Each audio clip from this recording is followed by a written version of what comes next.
Good morning friends, কেমন আছো তোমরা সবাই? আজকে শুক্রবার, আশা করি সবাই ভালোই আছো। তো দেখো আমি আজকে কি রান্না করছি। এই যে এখানে কতগুলো মাছ আমি অনেকক্ষণ ধরেই ধরে আছি। এটা হচ্ছে কাতল মাছ, আমি নুন হলুদ মাখিয়ে রেখে দিয়েছি। এটার করব ঝাল, কাতল মাছের ঝাল। আর কি রান্না করেছি চলো, ঝালটা এখনও যদিও করিনি, যাই হোক করা হলে তোমাদেরকে দেখাবো। আর করেছি এই যে দেখো, এখানে ঢাকা রয়েছে আলু সেদ্ধ, বেশ সুন্দর করে একটু মশলাপাতি দিয়ে মাখানো আলু সেদ্ধ।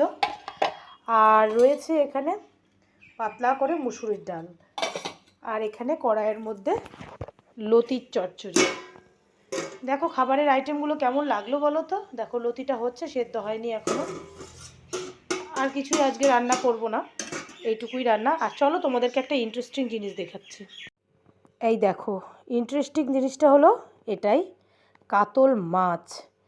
আমাদের পুকুরের কাতল মাছ, পুকুর বলা ভুল, অন্য একজন নিয়েছে, তো সেই দিয়ে গেল আর কি কাতল মাছ। নিজেদের পুকুর না, নিজেদের জমি অন্য একজন নিয়েছে, সেই পুকুরের কাতল মাছ সে চাষ করেছে, তাই দিয়ে গেছে খেতে। কত বড়, ফোনেই আমার আটছে না, এটাকে কি করে যে কাটবো আমি জানি না। যাই হোক কাটতে তো হবেই, দিয়ে গেছে যখন। গোটা মাছটা দেখো, থালা ছাড়িয়ে বেরিয়ে একদম মেঝেতে লটকে গেছে। তো যাই হোক দেখো, বেশ বড় সাইজের, বিগ সাইজের কাতল মাছ, দেখতেই পাচ্ছ আমার ফোনে ধরছে না। তো এটাকে এখন কাটতেই হবে, উপায় নেই। আমি রেখে দেই, পরে কাটবো রান্নাবাড়ি ছেড়ে।